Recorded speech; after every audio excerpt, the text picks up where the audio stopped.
Bitcoin e a liberdade real contra o sistema. Eu sou frontal, com André Costa, visão sem igual. Aqui o conteúdo é letal. E aí, pessoal, bem-vindo a mais um André Talks. Sabe quando você quer resolver as tretas, fugir da burocracia estatal e ainda falar sou fraguista? Pois é, essa é a pegada do fraguismo, movimento fundado por nosso convidado Luiz Felipe, que também manja do Paranauê da arbitragem. Bitcoin é raiz também.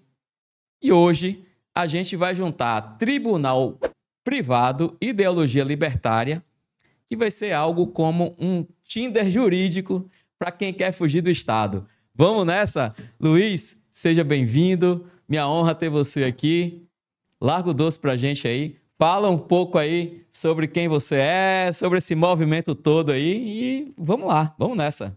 Obrigado pelo convite. E você resumiu de maneira excepcional.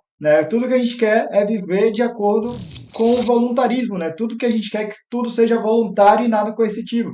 Então, o Bitcoin traz isso para a gente. O fraguismo traz isso para a gente. Aí a gente bitcoiniza comércio, ensina pessoas a aceitarem Bitcoin. Tem um grande problema que faltava, que é a questão da justiça. E aí a gente fez um trabalho forte assim, de pesquisa e encontrou as câmaras arbitrais já funcionando em vários países, várias empresas multinacionais utilizando isso. E, ao meu ver, vai ser uma tendência. Só que era um serviço muito custoso, que as pessoas só com muito capital tinham acesso, e a gente está trazendo isso para a comunidade, tanto bitcoinheira, cripto, quanto para a população normal, que não tinha tanto acesso a essas estruturas. Quando você falava de offshore há alguns anos atrás, você imaginava isso só para pessoas ali com centenas de milhões, pessoas com muito recurso. E hoje, com a internet, ficou tudo mais fácil. A gente consegue montar estruturas, ficou mais tanto acessível, utilizando cripto. Exato. Então, a gente consegue baratear muito o processo de abertura de empresa, tanto montar uma estrutura nacional quanto internacional, e também a gente juntou a expertise da blockchain com a questão jurídica e câmeras arbitrais. Então, esse foi o Paranauê que a gente fez aqui. Mas explica aí esse tal de fraguismo. Isso é um movimento, é uma filosofia, é uma religião libertária que você criou? O que é isso aí? Então, é basicamente uma religião libertária que só tem um dogma. A gente não foca em nada metafísico, nem em nada de questão moral. A gente deixa isso para conversas em outra instância. Não tiro que seja necessário você ter uma crença no metafísico ou você ter uma crença moral, mas a instituição ela não é focada nisso. Ela só tem um mandamento: não viole a propriedade do outro. Que é basicamente, se você viver de acordo com isso, muito provavelmente você vai estar ligado com a maioria das religiões. Só que a gente não quer entrar naquela seara de discussões, o que é mais certo, qual a religião é correta. Não, o correto é você não violar a pessoa pacífica. Tudo deveria ser voluntário e nada coercitivo. Então, a gente respeita o livre-arbítrio de verdade. Para eu ser fraguista, eu receber um certificado VIP, como é que funciona isso aí? A gente tem um formulário de entrada com perguntas como o que é o justnaturalismo, que é a vertente da justiça que a gente acredita. O valor é subjetivo ou objetivo, para verificar se a pessoa entende a economia austríaca. Como o Bitcoin resolve o problema dos generais bizantinos e a teoria dos jogos, como isso está ligado ao Bitcoin. Então a gente faz perguntas para ver o nível de entendimento da pessoa e aí ela já pode entrar. Aí a gente tem todo o material para ajudar ela a evoluir a nível de conhecimento de maneira geral. Tem todo o educacional fraguista que a gente está transformando então, agora na academia fraguista. A pessoa faz um teste antes, mas assim, se eu for olhar outros tipos de religião, como o cristianismo, Jesus veio para quem era, não é para quem era são, é para quem era doente. Aí depois ele cura, e depois ele ensina. Eu tenho que saber antes de entrar no fraguismo como é que funciona. Eu não posso entrar se eu não souber? Não. Você preenche o formulário só para a gente saber o nível que você está. Mas qualquer pessoa pode entrar no fraguismo e a gente, através das suas respostas, a gente vai saber o que você não sabe, o que você sabe e já consegue te guiar, te é como se fosse uma eucaristia, assim, Massa. essa parte inicial. É, Uma catequese, né? Na verdade, uma catequese. é, então, assim, é como se fosse um escudo ideológico, é como se fosse um clube, é uma forma de pensar.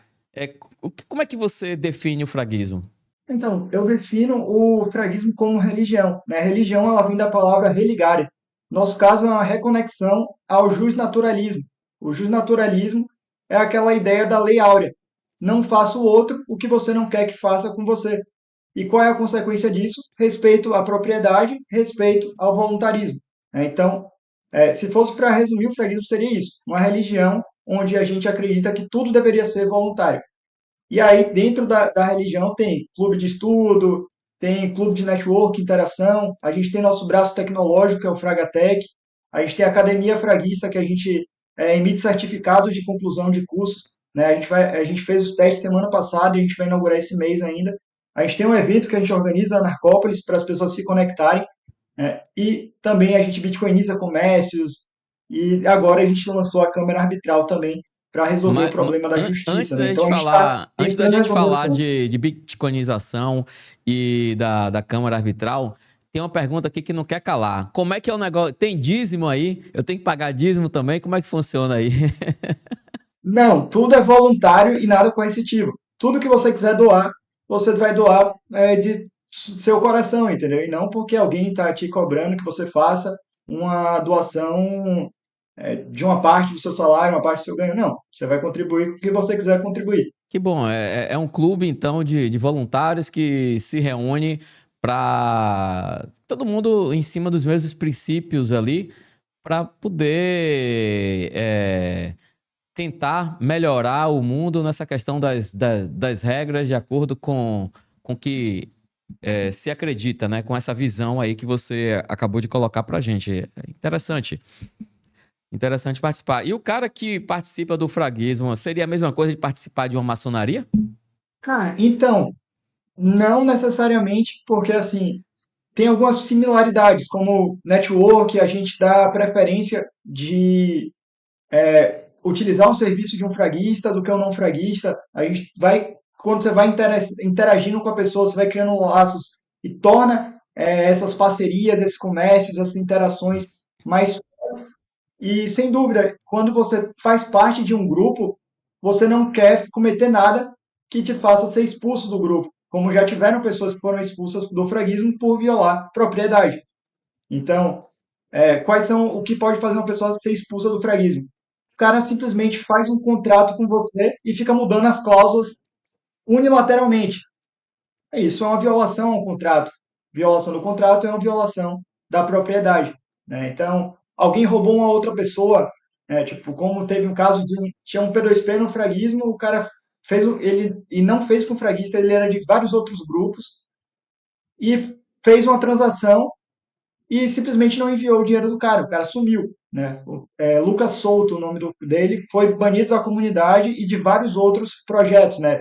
Foi banido da GoBTC, foi banido da 21 House, né? Então, assim, pessoas ruins vão aparecer. A questão é que dentro de uma comunidade a gente consegue filtrar elas, né? Então, quem comete alguma coisa, uma violação direta à propriedade, não restitui a vítima, ela vai ser ou banida ou expulsa da comunidade, dependendo da circunstância. Entendi, entendi. Cara, e aí vocês fizeram aí esse movimento do fraguismo e para, vamos dizer assim, consolidar as coisas, aí veio também a questão da bitcoinização, né? Você fez um Isso. projeto que você e sua esposa que idealizaram na Praia do Forte, de bitcoinização da Praia do Forte. Inclusive, eu tive na Praia do Forte, visitei lá alguns estabelecimentos, comprei, comi na Praia do Forte, viu? E indico a você que tá aí assistindo, que quer vir aqui na Bahia, tá passando pela Bahia, assista. Tá lá no meu canal, tem esse vídeo da Praia do Forte. No BTC Maps tem lá todos os estabelecimentos que estão cadastrados e aptos a receber Bitcoin lá na Praia do Forte. E aqui em Salvador, eu acho que você tem outras pessoas fazendo também esse trabalho, mas esse trabalho que vocês fizeram lá foi bem relevante. Como é que foi chegar lá e iniciar um trabalho de bitcoinizar ali o pessoal e as pessoas começarem a aceitar Bitcoin? Conta um pouco dessa experiência, Luiz. Cara, então, posso contar a história longa ou você quer a história curta Fica à dessa vontade, bitcoinização? conta a história longa aí. Então, tudo começou para mim lá em Jericoacoara, né? Teve o primeiro carnaval Bitcoin, né? Lá em Jericoacoara, que o Fernando Motolese, ele criou um projeto chamado lá Praia Bitcoin, e aí o Vinícius Kinsel, que é o Palavra de Satoshi, ele me chamou para lá para ir bitcoinizar os comércios em Jericoacoara junto com ele, né? Então foi um evento, foi a primeira bitcoinização aqui do Brasil, né? Começou lá, assim, em uma cidade específica, porque já tinham pessoas que faziam viajando, como o Vinícius, ele viajava ensinando pessoas a aceitar Bitcoin. E lá em Jericoacoara eles se copiaram o modelo de El Salvador, né? El Salvador, o que aconteceu em El Salvador? O pessoal ficou multimilionário em Bitcoin lá, os surfistas, e aí queriam procurar algum lugar para surfar, né? Já estava podre de rico, não ia ficar de boa, ia ficar lá só surfando. E aí eles montaram um projeto lá em El Salvador, e na cidade de Alzonte. E aí nisso, na cidade de Alzonte, eles começaram a ver muita pobreza na região. E aí eles começaram a dar aula de surf e também ensinar a economia austríaca para as pessoas, Bitcoin. E aí foi quando o Bukele olhou assim e falou: opa, tem um monte de milionário, multimilionário em dólar, né, que estão com Bitcoin, assim como vocês, que nunca mais vão precisar trabalhar na vida, cheio de dinheiro. Interessante. Aí pegou a ideia do projeto lá em Alzonte, que é o Bitcoin Beach, e levou para El Salvador. E aí El Salvador foi o primeiro lugar, o primeiro país, né, a oficializar o Bitcoin. E aí esse Inclusive, pessoal de... eu tenho um vídeo no canal comprando lá em El Salvador. Tive em El Salvador num evento de Bitcoin que aconteceu aí esse ano. Tem algumas entrevistas que eu fiz, inclusive, com o deputado Eros, que está lá no canal. Então, se você quer conhecer um pouquinho sobre El Salvador, tem vídeo nosso sobre isso. E você que chegou agora aí, não esquece de curtir esse vídeo, dar um like, que é o que incentiva a gente a estar aqui criando esse conteúdo para vocês. Mas vamos lá, aí vocês viram esse exemplo de El Salvador e foi fazer esse mesmo exemplo em Jericoacoara. Exatamente. Aí o Fernando Motolese, ele iniciou um projeto de educar as crianças de uma escola. Então, ele fazia um projeto social de frutas por 10 sats, ele dava fruta subsidiando a compra da fruta por 10 satoshis. E aí eles ajeitaram os computadores da vila, e aí chegou o Vini lá e começou a adicionar vários comércios. E aí ele me chamou para o Carnaval Bitcoin, assim como várias outras pessoas. Teve esse evento aí, talvez o primeiro evento de bitcoinização aqui do Brasil. Talvez não, o primeiro evento de bitcoinização aqui do Brasil. A Lightning ainda lá no início travava que só, né? Você fazia transferência na Lightning e não tinha aquela garantia que você tem hoje que funciona a transação. Não, você fazia a transação e ficava torcendo para o Node aguentar a transação, entendeu? E aí nisso, a gente foi para o Carnaval Bitcoin, foi massa. Lá eu conheci pessoas maravilhosas como o Diego Collin, né, um cara incrível que me ensinou bastante sobre Lightning. E vários projetos de bitcoinização saíram de lá. Então o casal de rolante, né, o Ricardo e a Camila, eles foram lá, aprenderam a fazer a bitcoinização lá, depois voltaram para rolante, iniciaram o processo de bitcoinização, né? O pessoal da GUBTC iniciou o projeto, eles não foram nesse evento, mas eles já eram amigos do Vinícius, então eles começaram o projeto de bitcoinização. Né? O Diogo Muri, da GUBTC, que está montando uma bitcoinização bem legal.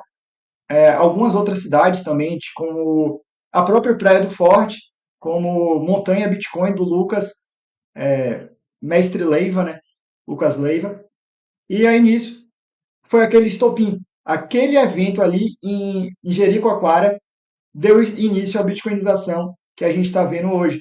Né? Então eu peguei e fiz lá em Jericoacoara. Eu queria fazer na Praia do Forte, porque eu queria replicar o modelo lá de Jericoacoara, que foi muito legal, pé na areia, Qual foi praia, e a praia do o Forte. primeiro estabelecimento que você foi? Esse você conseguiu converter ou você não conseguiu converter? Qual foi a primeira pessoa que você falou de Bitcoin lá em Jericoacoara ainda? E depois a gente fala de Prado Forte. Ah, No beleza. primeiro lugar que você chegou em Jericoacoara, foi você sozinho? Foi você e o Vinícius? Com quem? Como é que foi essa história? Conta aí, o primeiro lugar. Foi decepcionante ou foi algo que o cara chegou lá, não, eu vou aceitar e tal? Como é que foi isso aí? Cara, então, eu não participei do início do projeto. Quando eu cheguei lá, já estava desenvolvendo. Então, assim, já tinha mercado aceitando. Eu acho que o ponto mais chave foi o mercado aceitar, que o mercado era perto da escola. Talvez foi o primeiro ponto que começou aceitando foi o mercado lá. E aí isso facilitou bastante. Porque aí falava com o comerciante, ó, se você não quiser aceitar, ou se você não quiser guardar, gasta lá no mercado. Então, assim, todo mundo precisa ir no mercado. E era o único mercado da cidade. Jericoacoara é uma vila, é um ovo, né? E, e aí, quando eu cheguei, o trabalho já tinha se iniciado. Então, eu já chegava para conversar com as pessoas e elas já sabiam que estavam tendo uma bitcoinização lá. Que legal, que E aí eu legal. explicava. Então, assim, eles quebraram a barreira inicial. Então, para mim, foi fácil. E aí, eles adesivaram tudo, fizeram um trabalho bem feito, né? E agora, quando Agora que você aí para Praia chegou do Forte, aqui na Praia do Forte, qual foi o primeiro lugar que você foi falar? Aqui, que você foi conversar? E como é que foi a recepção da pessoa? Conta um pouquinho. eu tenho uma cervejaria, né? Eu tenho uma cervejaria chamada Liberté Beer, produz cerveja artesanal aí em Salvador, inclusive, mas eu foco na Praia do Forte. Então, eu já tinha clientes lá que me pagavam. Aí eu cheguei e falei, olha, você quer aceitar Bitcoin aí como pagamento? É bem fácil. Aí mostrei para ele como é que funcionava, que foi a pizzaria Sete Express, né? Eles tinham o meu chopp lá. E aí nisso, quando eu fechei com ele, eu fui pegando os contatos que ele tinha, né? E alguns outros amigos e contatos que eu tinha também ali na região. Hoje meu chopp não está mais na Sete Express, né? Eles mudaram o sistema. Hoje meu chopp lá está no Shots Bar, tá? Fica ali perto do centro da praça, um lugar excelente. Eu produzo Aham. 3 tipos de chopp, chopp de vinho, IPA e Pilsen. E aí foi muito fácil, porque eles também já teriam algum lugar para trocar. Porque eu acho que o maior receio da pessoa que aceita é, e agora? Como é que eu vou gastar? Eu falo, olha, tudo que tiver aí eu compro de vocês, podem ficar tranquilo. Se vocês quiserem mandar, eu compro a qualquer momento. E foi isso, né? Então, como eu já tinha um comércio lá, eu já vendia para uma pessoa, isso me facilitou também o primeiro comércio bitcoinizado.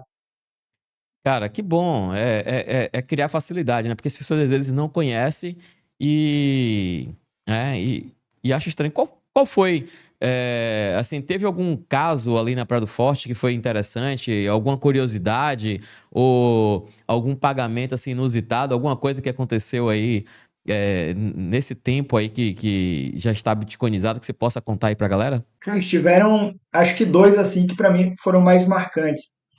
A moça do acarajé, né, que tipo, eu não imaginava que ela ia aceitar. Sabe quando você tá numa balada e você vê uma mulher muito bonita e você vai chegar nela já quase com 100% de certeza que você vai tomar um não, mas você chega do mesmo jeito porque a gente é baiano, porra, e não tem isso não. Rapaz, eu nem lembro mais E nisso, né? Eu já tô casado há mais de 20 anos, vai fazer 20 anos agora, então eu nem lembro mais como é, viu? Não me comprometa não, nem viu, lembra. porra? Também não vou me comprometer não, mas a sensação era essa. É porque, assim, geralmente uma pessoa que você olha assim que não tem tanto conhecimento, você acha que vai ter mais resistência, né? Então eu cheguei para ela e falei: vem cá, a tecnologia do mundo está avançando ou diminuindo? Aí ela avançando. Se a tecnologia do mundo está avançando, as coisas eram para ficar mais baratas ou mais caras? Ela mais barata. Aí eu, e por que estão ficando mais caras? Ela, não sei. Aí eu falei, é porque os políticos podem imprimir dinheiro do nada. Já pensou a gente coloca aí para você um Pix internacional que os gringos vão vir aqui usar os Pix. Quando o gringo vai usar o Pix aí dá problema, né? Ela não funciona. Pronto, imagine um Pix internacional onde a moeda não vai perdendo valor com o tempo. Aí a mulher ficou doida, ela, que legal, Bitcoin, aí foi bem bacana. Um poder de argumentação desse aí, pô, qualquer um cai na lábia, não cai não. Rapaz, o cara é pastor da igreja, né, do fraguismo, e chega com a lábia dessa. O cara é bom de lábia, rapaz. Tem que bitcoinizar mesmo. E a bitcoinização faz parte da nossa parte, o evangelho, o evangélico ele não faz a evangelização, a gente faz a bitcoinização, entendeu? Agora, ó, o Pra pastor gente, 38 falou que a salvação não é para todos. E aí, como é que fica o pastor que fala que não é para todos e a gente tem que evangelizar todos? Não é meio controverso ou não é? cara, então, porque o processo ele é individual. A gente vai falar, a gente está falando aqui na internet. Tudo que a gente está falando já está aí na internet. Tá, A gente não está exatamente. inventando nada novo. A gente sai semeando, né? A gente sai falando, a gente sai explicando. Se alguém quiser aprender, pô, tenho certeza que você vai parar ali e vai explicar para a pessoa o tempo que for necessário. Porque a gente viu isso como sendo uma salvação mesmo para o nosso patrimônio e para a gente de maneira geral, né? Para a gente sair desse É. sistema A salvação, ela que é realmente ela para é todo individual e mundo. você só acorda quando, às vezes, tarde demais, né? Tem outros que conseguem acordar antes né? E aí, beleza, mas tem gente que só acorda tarde demais. Né? Quando a água já bateu na bunda e às vezes ou a água bateu no pescoço aqui, já não tem nem mais como sair, tá ali numa areia movediça que não tem salvação. É por isso que a gente tá, né, ontem foi 2 de julho, a gente está aqui no dia 3 de julho gravando esse podcast, que vai no final do mês pro ar. Mas o que o que eu estou pensando aqui? Ontem eu vi uma foto, um cartaz do nosso presidente dizendo que tem que se taxar os super ricos, né? E a gente sabe que a taxação do que eles chamam de super ricos hoje é quem ganha acima de 10, 15 mil reais. A gente está pegando aí, não vou dizer que é a base da pirâmide, porque o brasileiro está numa situação tão ruim hoje que é difícil se achar pessoas que ganham 10 mil reais, mas não é ser rico você ganhar 10 mil reais, né? Você tem uma faixa da população que ganha isso, ou quando você soma ali a renda do esposo e da esposa, você chega nessa renda um pouco mais. Então você está falando de uma classe média. Não é uma classe média pobre, né? Nem uma classe média, nem média rica, porque a gente. Aqui é difícil no Brasil você classificar o que é o pobre, o que é o miserável, o que é a classe média, o que é o rico ou super rico, é difícil. Né? Se a gente for falar em super rico, o dinheiro no Brasil circula aí entre 50 pessoas. Né? Você tem mais ou menos 50 pessoas. Mas as pessoas estão saindo do Brasil. Hoje mesmo teve uma invasão ao Banco Itaú. Né? O MST invadiu lá o Banco Itaú, lá na Faria Lima. Então, a gente vê a que ponto um cartaz ontem de um presidente incentiva hoje a invasão a uma empresa privada. Por mais que a gente não goste de banco, por mais mas é uma empresa privada. A gente está falando aqui de direito, a gente não está falando do que a gente gosta, né? É o direito. Então, o banco está lá, tem um direito dele. E é uma propriedade privada, a gente não vai invadir. Então, a gente vê esse tipo de coisa e vê como você iniciou com uma da sua narrativa aí no início, falando que a gente procura ali uma forma de, às vezes, tirar o país da gente. E a gente tem que tirar o país da gente. Às vezes você precisa sair. Hoje está tão fácil você fazer um offshore, como você mesmo falou, e você tirar a sua residência fiscal e sair do Brasil. Você pode tirar a sua residência fiscal do Brasil hoje de uma forma muito simples, ali para o Uruguai, para o Paraguai, para uma República Dominicana, para um Panamá, enfim. Cada um vai fazer da forma que quiser e faz da forma que é mais, vamos dizer assim, acessível ou mais organizada de acordo com o patrimônio, com a vida, com o que as pessoas pretendem fazer. Mas está tão fácil hoje de fazer esse tipo de coisa que a gente acaba vendo toda uma saída fiscal do Brasil, as pessoas estão saindo e a gente precisa começar a observar agora os próximos passos disso, né? Porque além de você sair do Brasil, que é o que vai acontecer, você também tem que proteger o que está aqui dentro. E aí entra também a arbitragem. E às vezes não é só para quem quer sair do Brasil, é para quem quer proteger seu patrimônio. Então a arbitragem é algo que vem baratear o custo, porque o custo da máquina do Estado é muito grande. E se você pode resolver isso com pessoas e com regras, é melhor do que você resolver com o Estado, porque você abre um processo no Estado, o que é que vai acontecer? Cara, os juízes cagam pro seu processo, entendeu? E demora... Botam no fim da pilha ali e estão nem aí. E aí Então, né, vai passando o tempo. demora tempo pra caramba e você não consegue ter uma solução fluida, né? Às vezes o dinheiro desvaloriza, a correção que às vezes vem de uma causa é muito pouca, porque a correção de uma moeda que desvaloriza é uma merda, né? Desculpem, vocês estão aí, mas é pura verdade. Então, eu acho que a arbitragem vem para resolver esses problemas. Então, eu queria que você falasse um pouco aí dessa ideia de fazer arbitragem, como surgiu, em que fase está, para a gente poder discorrer esse assunto aí, que eu acho que é o assunto realmente de interesse da galera que está chegando aqui agora, né? E entender como é que a gente pode se proteger aqui dentro do Brasil de uma forma mais justa. Que eu acho que é isso que o fraguismo, é isso que a Câmara de Arbitragem Libertária tenta trazer aí pra gente. Aí. Fala um pouquinho sobre isso, por favor. Com certeza, André. Então, basicamente, de onde surgiu a ideia de fazer a Câmara Arbitral? A gente contratou uma empresa, né? Não vou citar nomes aqui, porque eu não sei se tem alguma parceria, alguma coisa assim, mas um pessoal aí que fazia P2P, né? Então a gente lançou eles, a gente montou começou a trabalhar junto com eles. Não, a gente não tem, e a aí gente não nisso- tem parceria com ninguém. O podcast é independente, cara. Você pode falar o que for verdade e não tem problema nenhum. E é bom a gente entender quem é sério, quem não é sério, porque, cara, a gente está nesse mundo aqui, a gente precisa entender quem são as pessoas sérias, né? Porque senão o cara, às vezes, pousa ali de sério e traz aí um monte de problema para a comunidade, né? Então vamos largar o doce aí. Larga o Basicamente, doce. o que aconteceu? Revela o picareta aí, revela o picareta. Vamos nessa. Então, basicamente, a gente montou o freguismo, né, e estava demorando para sair o CNPJ. E aí, nesse meio tempo, a gente já estava junto com o Carlos Gabriel, né, da Cripto Globais. E aí ele montou e estava sendo o P2P oficial do freguismo. Toda a demanda que tinha, a gente passava para ele.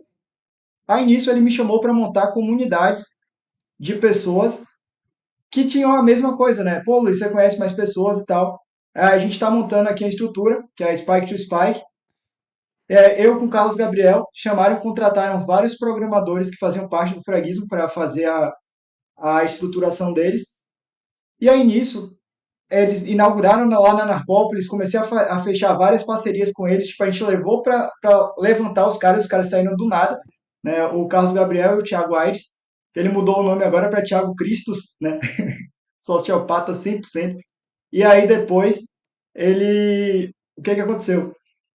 A gente chegou, foi estruturando a operação e em janeiro eles lançaram a plataforma e aí eu me demiti da XP para trabalhar só montando comunidades com eles, né? Que a gente tinha feito um contrato com um piso de pagamento e bonificação, né? Então a gente estava montando parceria. Nem foi pela sociedade, na verdade eu era uma pessoa que trabalhava lá, que a gente tinha um contrato.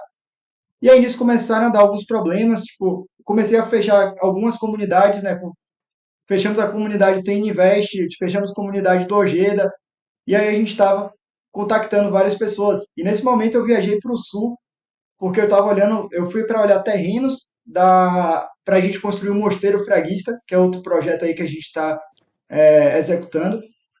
E aí nisso, nesse meio do caminho, os caras começaram a tipo, não, a gente teve uma conta bloqueada aqui, não vamos pagar o piso para vocês não. Aí eu, porra, eu tô viajando aqui para fechar parceria para vocês também. Então eu tava lá para olhar o terreno e conversando com várias pessoas chaves para montar comunidades para elas para virarem P2P.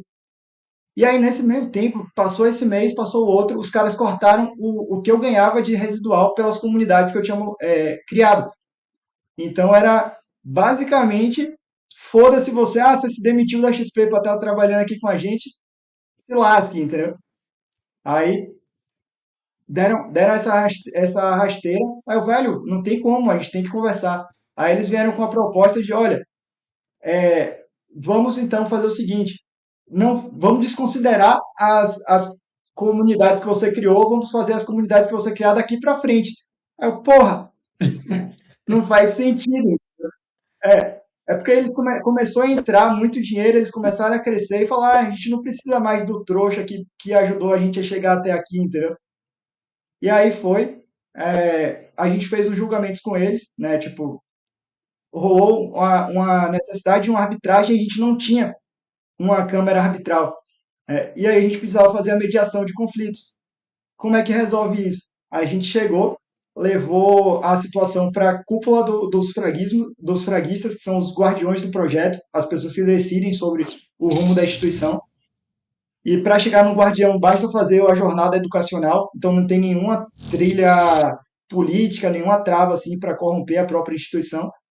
E aí nisso, eles apresentaram a versão deles, eu apresentei a minha versão, e aí ficou nítido que os caras nitidamente tinham agido de má fé. Os outros guardiões votaram, né, na expulsão deles. Então eles tinham chance de voltar para o fraguismo, eles eram fraguistas também, então eles tinham chance de voltar para o fraguismo se eles restituíssem o dano da pessoa que foi afetada, né, no caso, eu.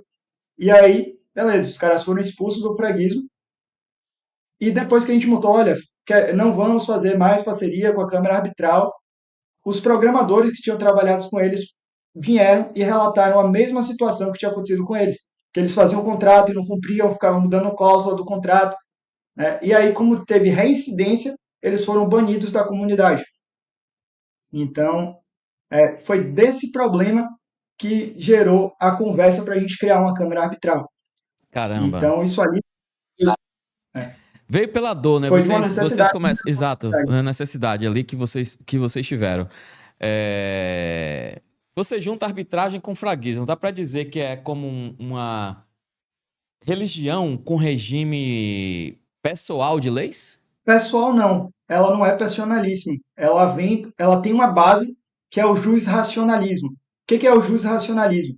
O jus-racionalismo, ele vem da ética argumentativa de Hope, né? Hans Hermann Hope.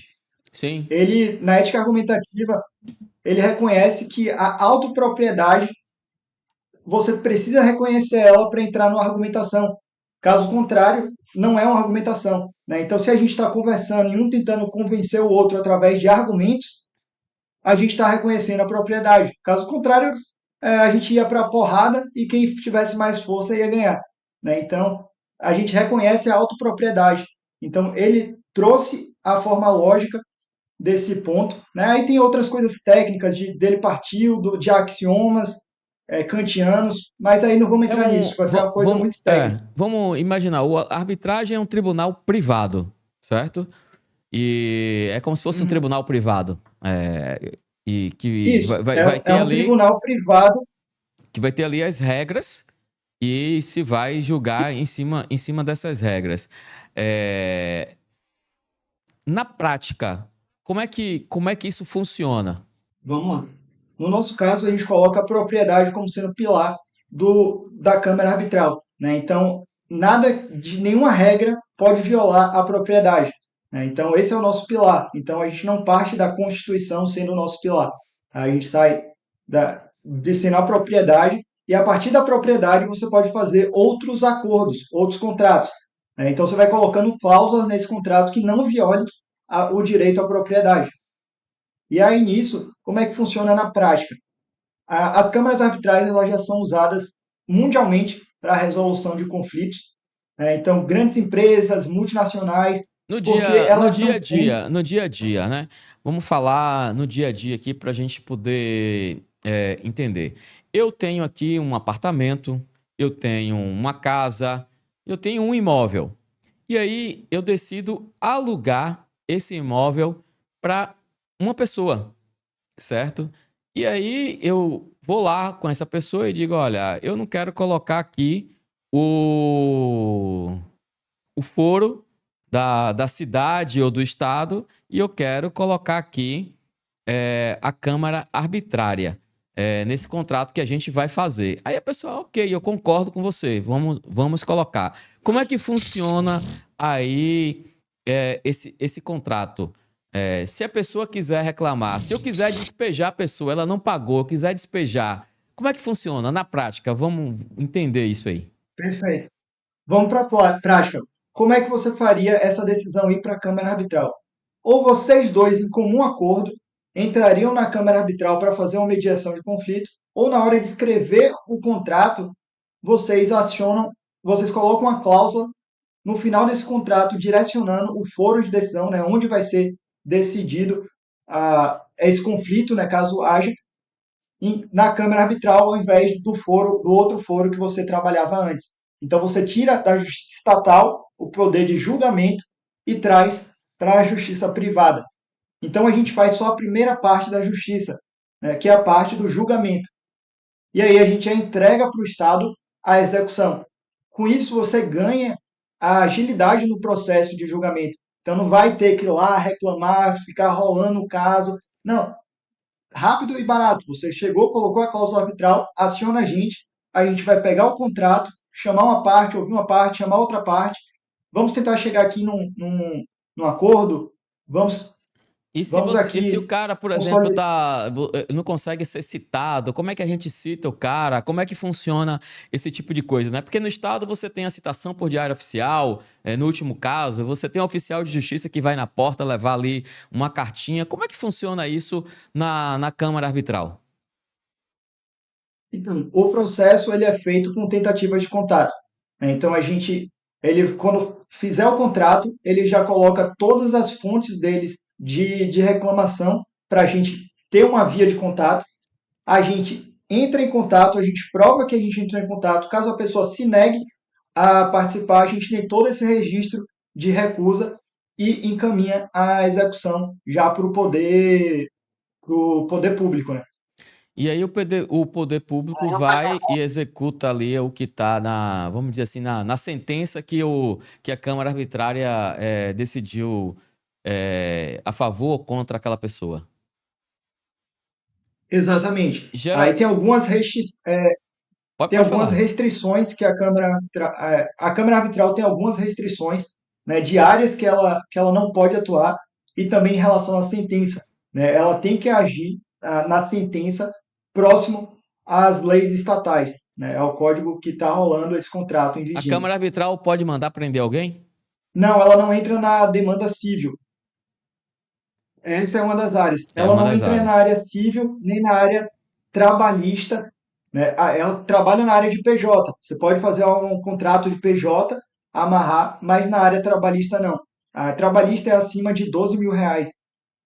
Ela só pega salários a mais. Ela não pega salários menores por conta da questão da hipossuficiência, né? Essas questões trabalhistas lá Sim. são complicadas. Você Mas conhece PJ você casos. pode trabalhar. Você tem algum caso aí onde o fraguismo enfrentou a Justiça do Trabalho?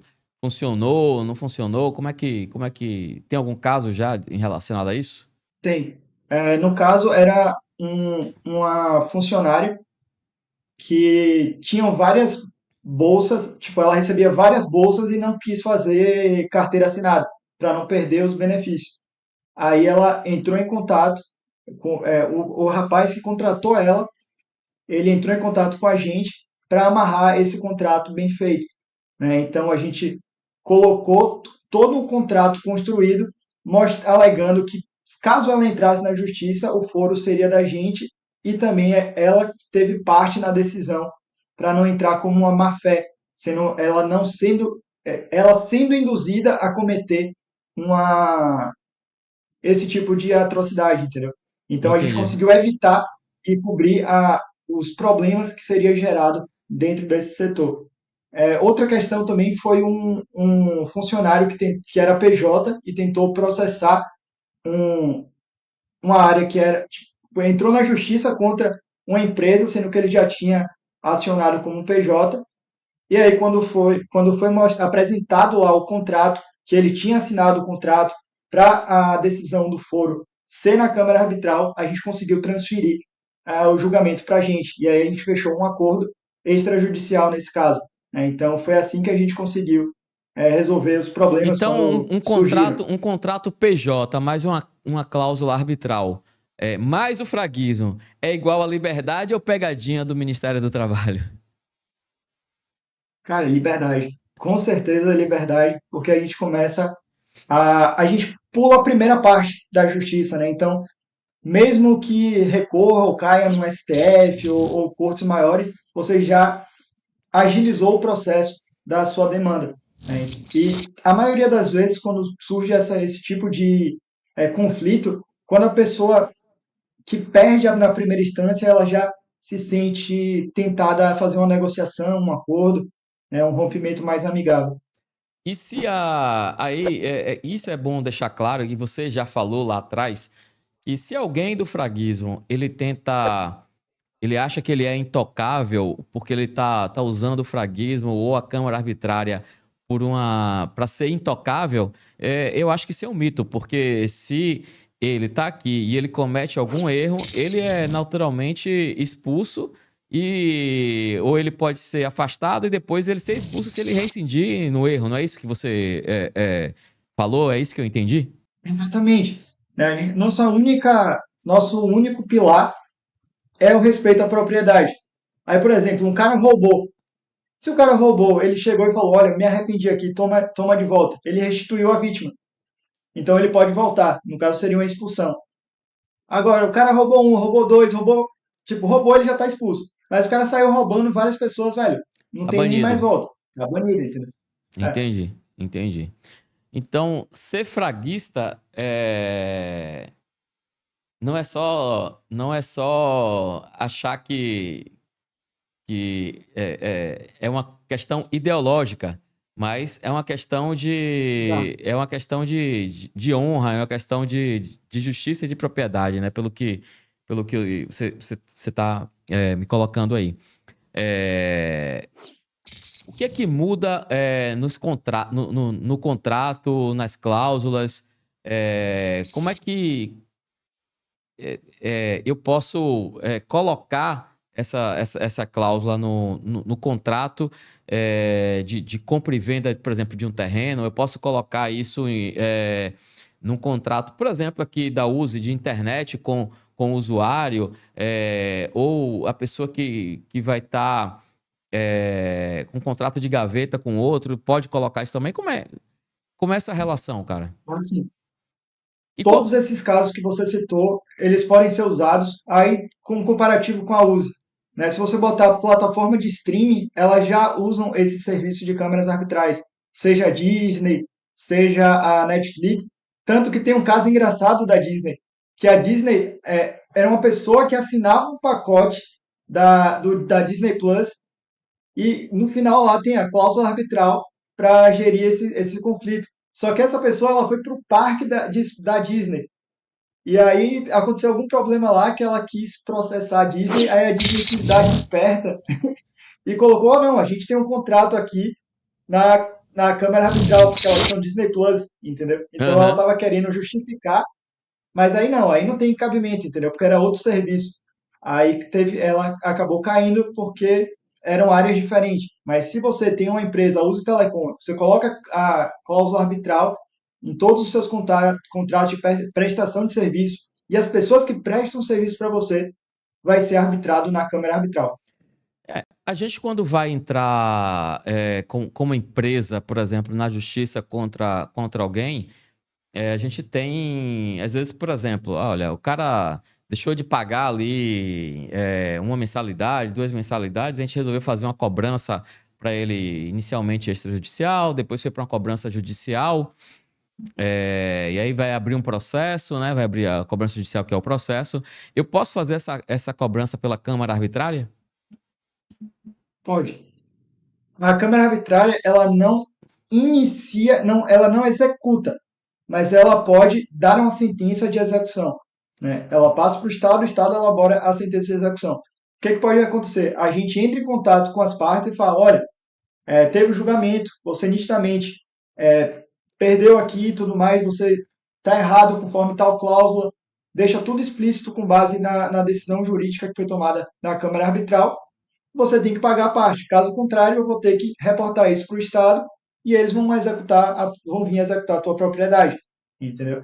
Então, dá para vir essa etapa de julgamento e ter essa informação da parte que ela está devendo. Uhum. Mas a execução, que é o uso da força, o Estado tem um monopólio do uso da força, né? Então, nada até porque que o dinheiro é dele, né? pode ter. O dinheiro e o fuzil. O dinheiro e a arma é dele, então ele faz o que ele quer. Agora, Exato. vamos lá. Eu como empresa, quando eu vou abrir um processo como empresa, eu pago ali, eu arrecado ali uma taxa, né? E pago ali para aquele processo, toda a máquina estatal rodar, eu pago pelo aquele processo. E na Câmara Arbitral, eu pago alguma coisa? É de graça? Como é que funciona isso? Perfeito. A gente tem pacotes que você pode pagar mensalmente e já ter a arbitragem inclusa, né, caso haja, ou você pode contratar de acordo com a demanda, né? Se surgir uma demanda, você vai, contrata a câmara arbitral, você primeiro inicia o pagamento, né, dessa arbitragem, e aí depois, caso você ganhe o caso, isso também vai ser incluído para o custo da pessoa que perdeu, né, do réu da causa, e aí ele vai ter que te ressarcir também esse custo inicial de abertura de arbitragem, né, ou conciliação também. Então tem a sucumbência também, no caso, do custo da Câmara Arbitral. Entendi.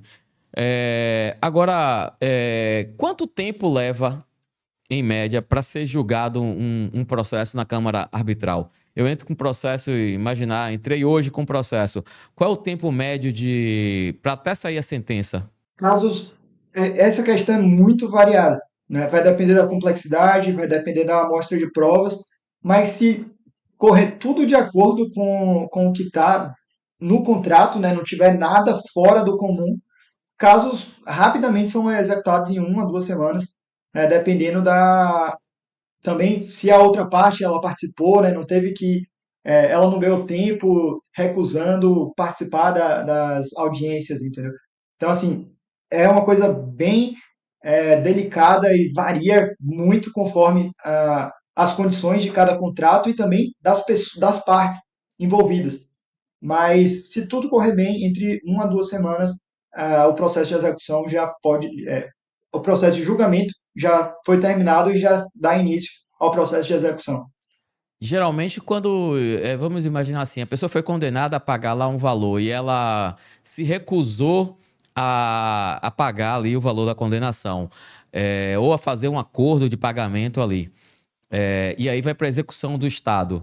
Geralmente, essa execução do Estado demora quanto tempo? Como é que é essa burocracia? Cara, lento também.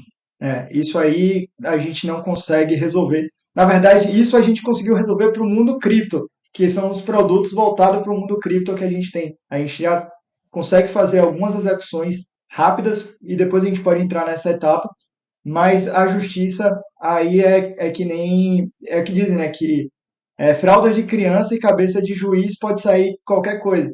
O tempo que leva a execução aí é realmente problema do Estado ter esse monopólio de execução. Não cabe à Câmara Arbitral. O que você tem é o processo de julgamento antecipado com a Câmara Arbitral.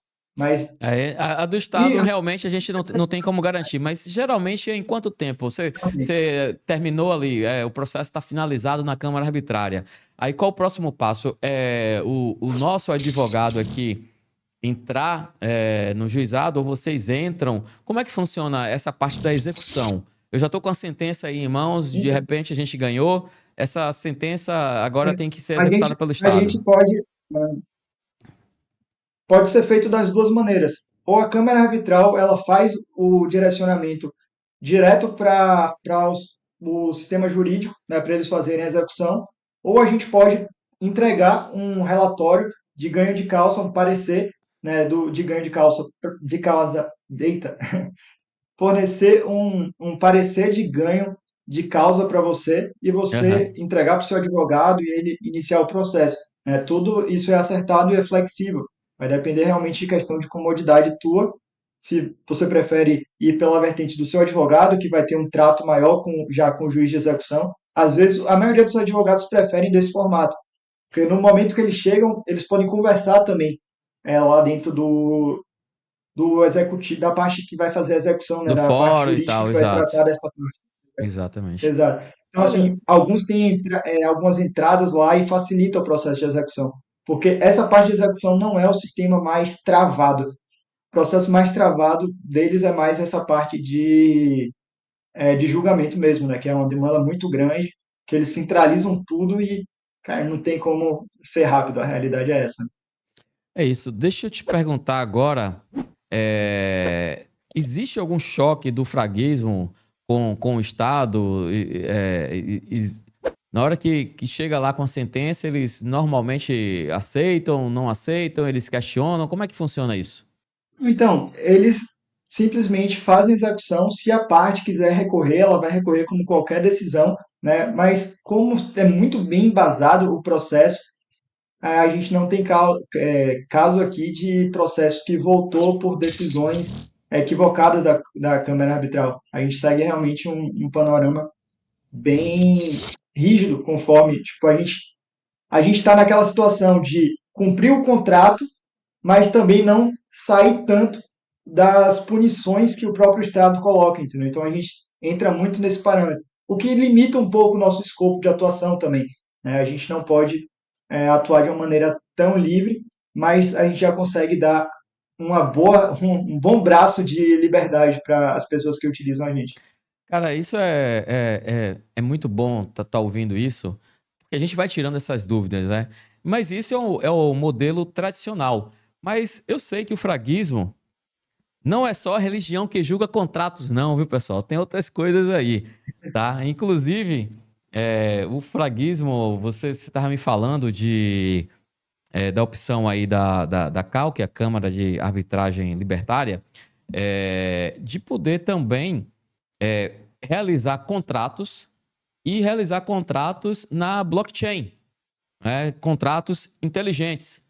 Inclusive, tem dois podcasts que a gente fez aí que tá para trás, pessoal, um com o professor Fernando Lopes e outro com o Michael, Michael não, com o Michel, da Tokeniza, falando justamente de blockchain, de tokenização. Então, se você quiser entender um pouco mais do assunto depois que a gente terminar esse podcast, tem esses dois episódios que vocês podem ir lá, voltar e assistir e entender um pouco mais sobre tokenização, sobre contratos inteligentes, sobre como é que funciona tudo isso. Mas a gente vai pegar aqui um pouquinho agora e falar sobre essas opções, né? Porque a gente pode, em vez de fazer uma arbitragem e uma execução que demore tanto tempo e que dependa de uma série de coisas que vai ter que ser julgada depois, a gente pode fazer isso de forma inteligente, não é isso, Luiz? Exato. Você pode pagar menos, fazer mais rápido e ter uma justiça com bases mais sólidas, né? Então, Baseado em a código, escolha né? Baseada exatamente em código. O código tá ali. É aquilo que tá escrito ali, o código tá ali e ponto. Foi auditado, tudo certinho, é isso aqui, o código faz isso e ponto. O código vai tomar a decisão com base nas cláusulas que estão aqui, acabou. E aí se executa, não é assim que funciona? Então, a gente não utiliza tanto os contratos automáticos. A gente utiliza mais os contratos inteligentes para fazer modelos de chaves, de multisigs. Porque dentro do setor das outras criptos, você precisa gerar uma camada a mais para fazer as multisigs, que são contratos, são carteiras com mais de uma chave para movimentar um fundo. Né? Então a gente usa mais nesse aspecto, a gente traz a câmara arbitral como player para fazer esse julgamento. né? Sim. Porque não tem tanta necessidade. A realidade é que as pessoas não estão ainda muito 100% só cripto. Então, a maioria da usabilidade ainda é de tipo, uma mercadoria física por uma moeda digital. Essa é a maioria Alguém que das prometeu transações principais. entregar, de repente, uma mercadoria e não entregou, ou alguém que, por exemplo, está fazendo uma importação e aí o pagamento vai ser, por exemplo, em USDC ou em USDT, e aí esse dinheiro pode estar preso aí nesse contrato e ser liberado assim que a mercadoria chegar e for verificado que a mercadoria foi entregue de acordo com o que foi comprado, é isso?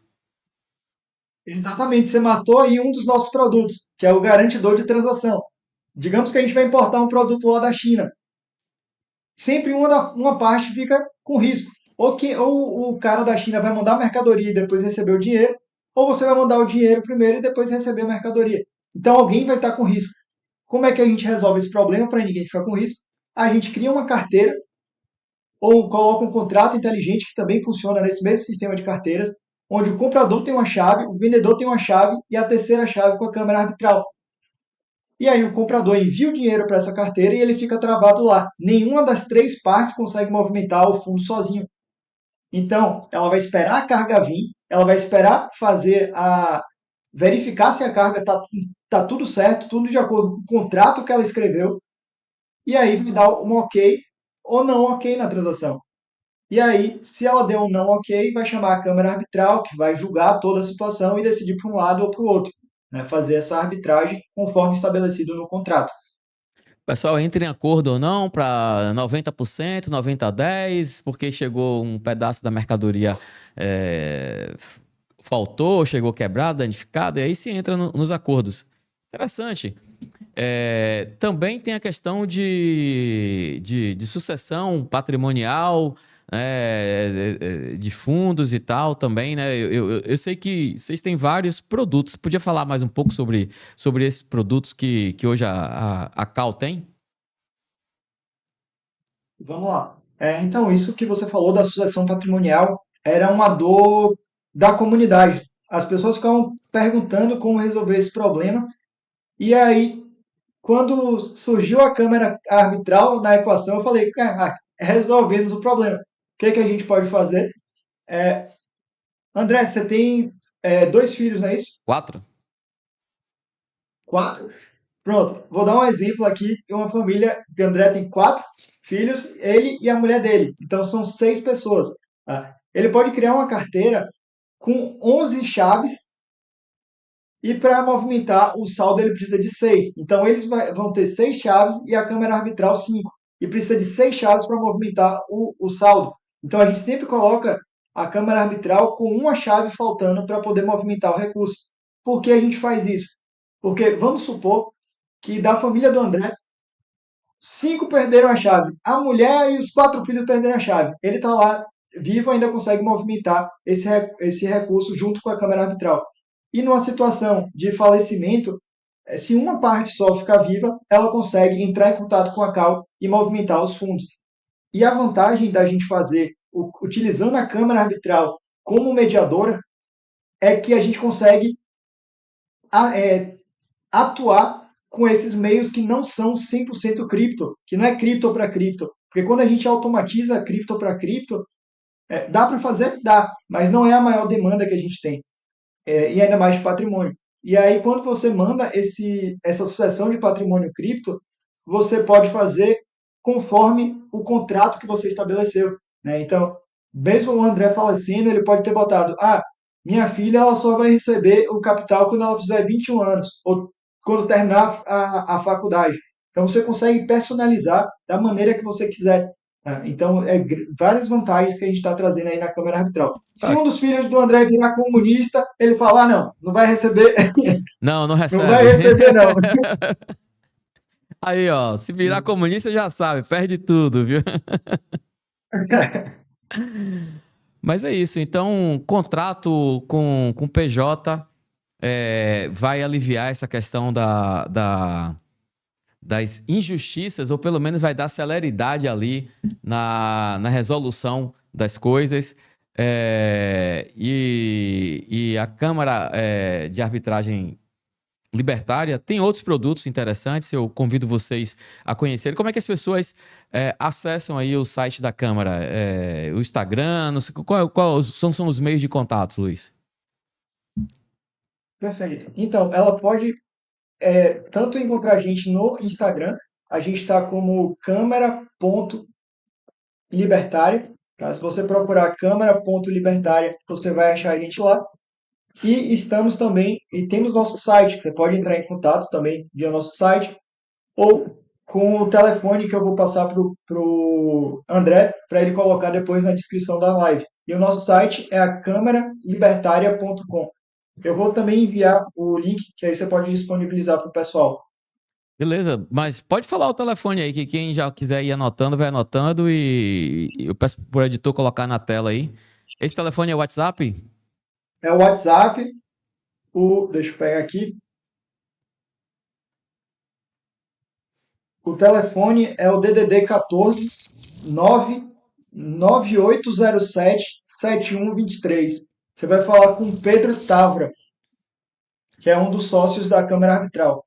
É isso aí, olha, o resumo de hoje é o papo reto, fraguismo é ideia, arbitragem é contrato, e se você for esperto, faz os dois e tenta viver fora do sistema, viu, papai? Porque o sistema tá só lascando com a gente. Agora, tudo com papel assinado, é claro. Mas cuidado, o Estado adora lembrar que ele existe. Então, se ligue para você não cair em armadilha do Estado, porque é difícil. E só aprende na dor. Então, assim, tem um pouco de inteligência, não aprenda na dor. Vá vendo pessoas que estão fazendo diferente e comece a fazer diferente. Luiz, cara, obrigado, curti demais o bate-papo.